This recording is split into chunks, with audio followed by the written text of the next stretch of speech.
G'day! Welcome to the top of the world, down under, Australia. And the tasting table build.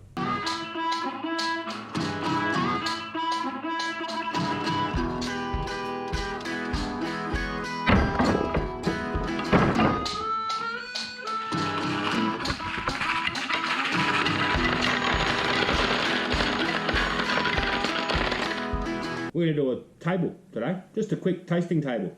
And for that, we will need a wine barrel headboard, several wine staves of assorted sizes from barrels. This is the winemaker's biggest secret. It's called a straight stave. You know what they do with it? They tie them in bundles and they put ties through here and they dunk them in stainless steel vats to make it taste like oak. We'll keep it just between us, all right? Straight stave, one of those, and different, but several sections of this. Some screws, some glue, some sanding, some lacquer, and very, very quickly, we're going to have a tasting table. So let's get into it. These headboards, once they come apart from the barrel, they do tend to get a bit floppy. So what we do is we brace it underneath, and that's where this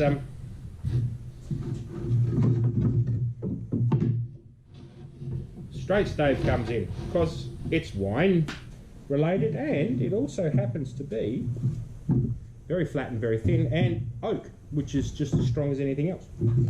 So what we will do is we will glue that on with some pin nails, yeah, and then make a start with fitting the base support. First order of business, find the center of the headboard. Now with this headboard we're actually going to use it with the other side up because it's got some winery markings and stuff, but you can, obviously if you had good red colouring, you can use it this side up to get the red patina or whatever patina in the barrel it is. Quickest way of doing that is just draw some lines across. Roughly eyeball it so you figure you know where the centre is. But then you cross all these lines over, and right smack in the middle is your centre point. Now for those of you that are woodworkers with lathes, you know exactly how to do that. For those of you that are looking how to woodwork with lathes, that's how you find a centre point. Is we're going to be trimming this straight stave off and nailing it and gluing it there. So this table, by the way, is dead flat and level. We've already done that when we established it, the workbench. So we will be taking off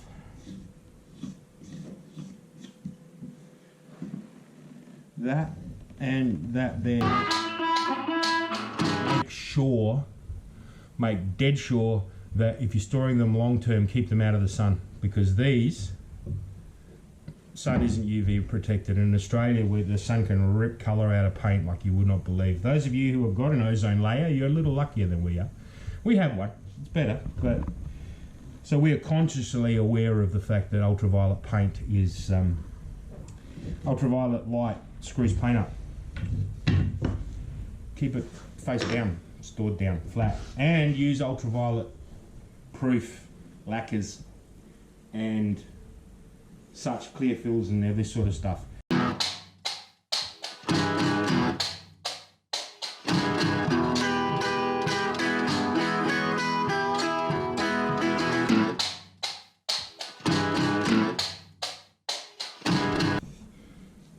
Just a simple pin, nail and glue.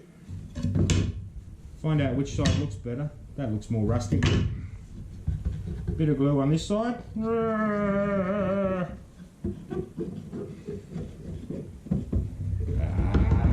Come on. If anybody sells really, really good wood glue and they want me to promote it, send me some. Information's in the description down below.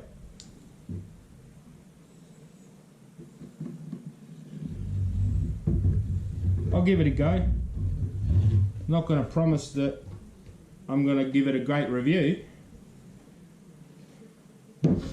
if it's not great.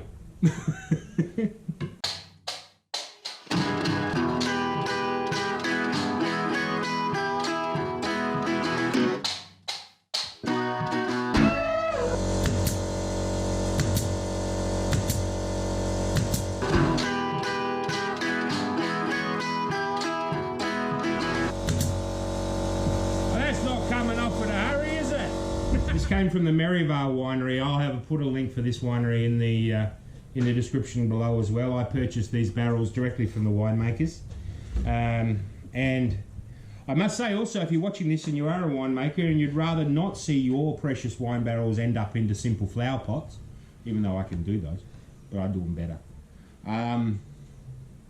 drop me a line, give me a call, send me an email. Happy to come to arrangements. I'd rather turn them into something pretty and reusable than something that people enjoy. There's been too much work put in the making of them to start with by the Cooper, and your love of the wine that you've put in there, to have them just discarded and turned into firewood. Right, next phase. What I'm going to do now is I'm actually going to build a simple box. Simple box, well, it's actually more like a rectangle. Longer there, shorter there, encompassing this, longer there. And that is actually where the legs are going to screw onto. And then obviously come like that, boom, boom, either side. Sort of. Alright, here we go. We need to do a rough idea of, and it's obviously going to be wider than it is going to be this way. Does that make sense? Wider than it is going to be this way? Probably not. So I'm sort of not bothering about the end arcs, but I'm sort of going to go in and put the rest of it in on support. So we're looking at probably about 320, I'd say, give or take, about 320. And then from there, an infill of about 180 millimeters.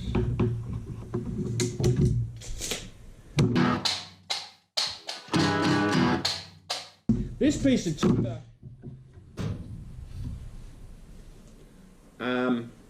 it looks to me like it was some sort of framing structure that we demolished, or I demolished some time ago. But once again, upcycle, upcycle, upcycle.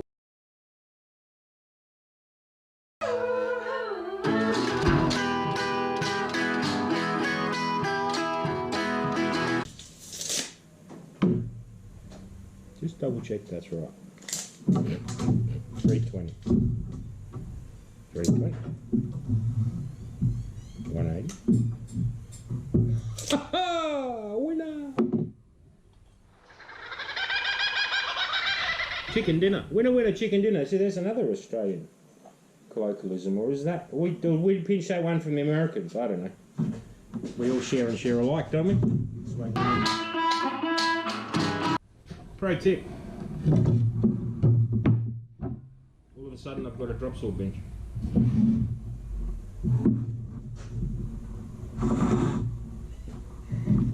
Another pro tip, turn it sideways. Nah, it's all good.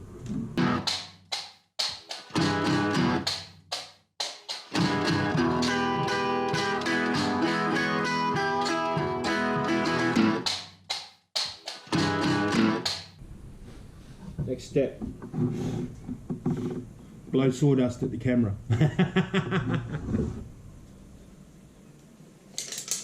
No, next step is, wash that out. So 180 divided by 2.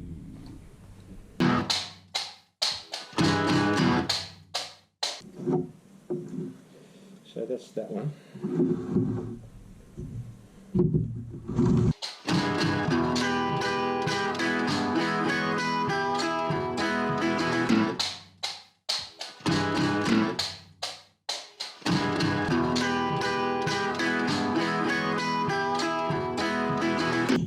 Now, as you will, I'm sure, know, there are many different ways of doing this.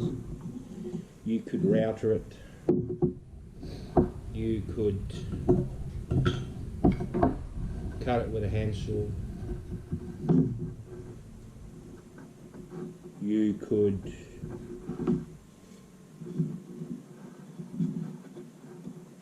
chisel it. You can do any combinations of that. And all of those techniques are totally valid. Me?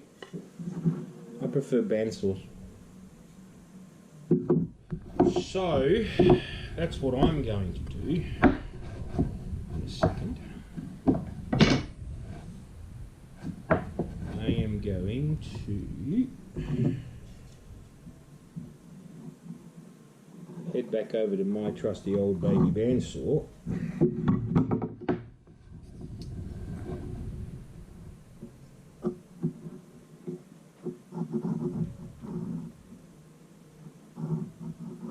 And show you another reason why I love it so much.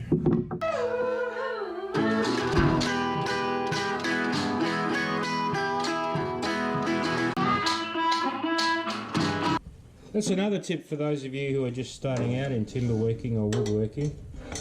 Don't be afraid of drawing something on another side because it's more convenient at the time, and then dragging your marks around.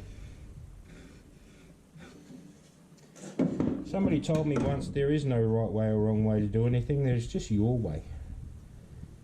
Now of course if you're being taught and trained and everything else, you go the way that you're being taught. Okay. Just a simple notch out using the bandsaw.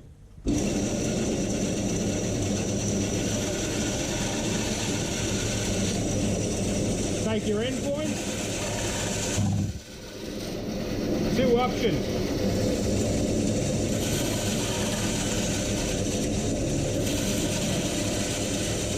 The more traditional way,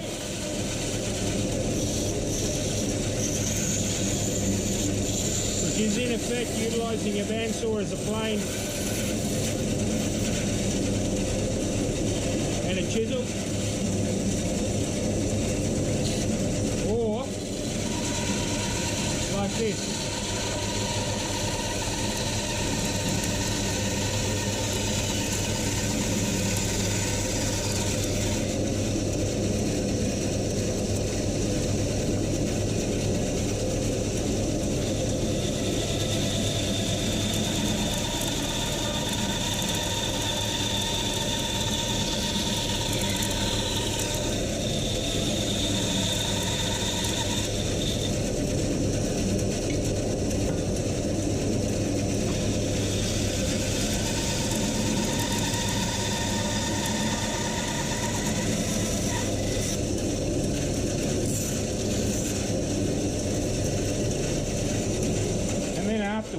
Then afterwards it's just a little bit of a square up, you know. That's all you have to do. So you just double check that, oh, that's really tight. I might actually take a bit more out of that one.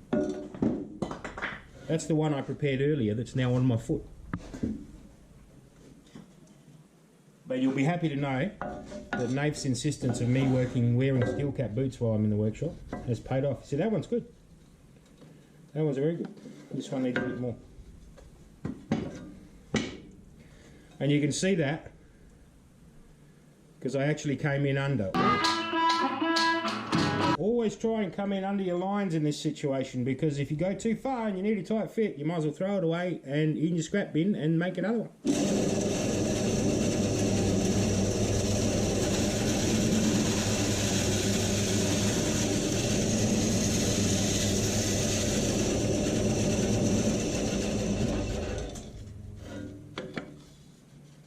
Perfect. As you can see, we've cut those. This is just a butt joint. Just will be a simple butt joint. Now you can, if you want to.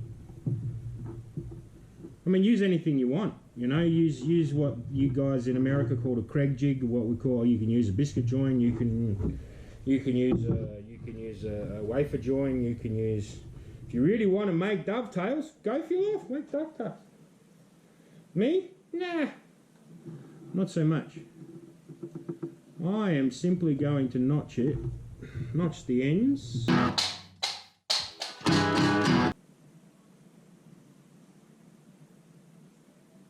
Inch and a third, by the way, for those of you that are wondering.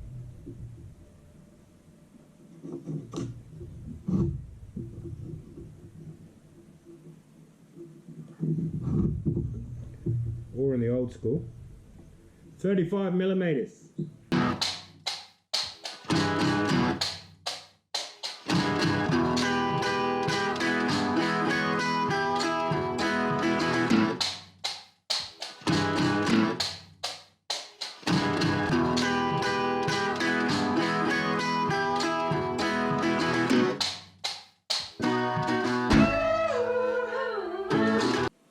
Real simple, 2 cuts.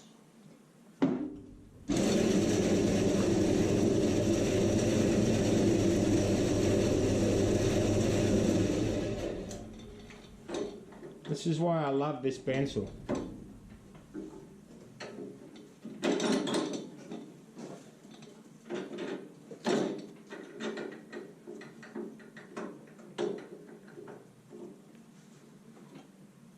Because I can do standing cuts with it like that.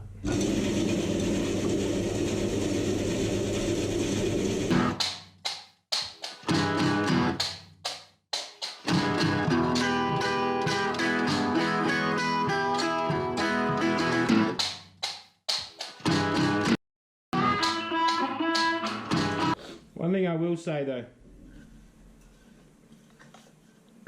because it's a four tooth spaz in, 4 teeth per inch, it's quite rippy. It's fine, but it's rippy. It's designed primarily for cutting oak and hardwoods. That cut, with this sort of scenario, it pulled quite a lot towards the blade. You just need to be aware of it. It's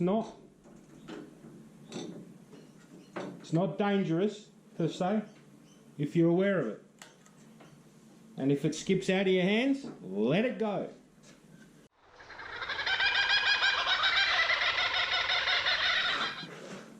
Especially where you've got bung finger. I'm going to find out what that jingle is, because that jingle means there's somebody at my front door. I suspect my darling wife and her friend Amanda are back. So while Nate sands up these 4 pieces,